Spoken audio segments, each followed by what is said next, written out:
This month marks the 11th anniversary of the devastating Station Nightclub fire in Rhode Island, when a pyrotechnic display created a tragedy. Rob Feeney, a local Plymouth resident who survived the blaze but lost his fiancée and two friends that night, has made it his mission to modify current sprinkler laws in nightclubs. PACTV Community News spoke with Rob about his efforts. The injuries were, in hindsight, they're the easiest to get over, the physical injuries. You have your occupational therapy, your physical therapy, and you just keep setting goals.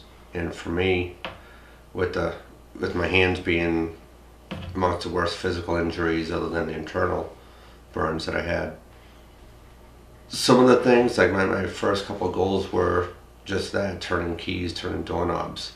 And after about a month, I was able to do that. It was pain, I'd bleed, as my hands would be bandaged up, but you just get the determination to do it. The Phoenix Society for Burn Survivors is the only national organization that actually provides direct support for burn survivors and their families, friends, loved ones. Basically what they do is when you leave the hospital, Phoenix Society kind of takes over. And it's a huge mental and emotional support that you can't get anywhere else. It's,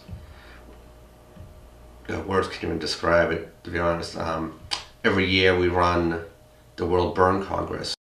It's a burn conference, we call it World Burn Congress, but it's literally 800 to 1,000 people, which is all burn survivors, their families, their friends, firefighters, healthcare professionals. It's been huge for me. I haven't missed a World Burn yet since 2003. Since the Station Nightclub fire, Massachusetts jumped on board pretty quick, just as Rhode Island did, and they made very strict sprinkler laws for nightclub type establishments. There's any establishment that has occupancy of over 99 people and has entertainment is required to have a sprinkler system. So there should be incentives for people to put the sprinklers in. I'm not the type of person that says, make everything a law. They have to do it. Give them the incentive to do it. Make them want to do it so they're getting their money back, just as they're buying furniture for their office. You could lose your entire property and have hundreds of thousands of dollars, if not millions of dollars in damage. Or you could have a couple $1,000s in water damage and no injuries, no life loss.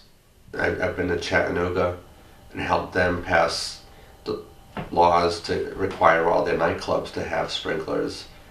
I've been in Chicago, I've been in Virginia and in Washington, D.C. And just to be a voice for a lot of people who are no longer a voice because they've died in fires that never should have happened, or severe injuries that were 100% preventable.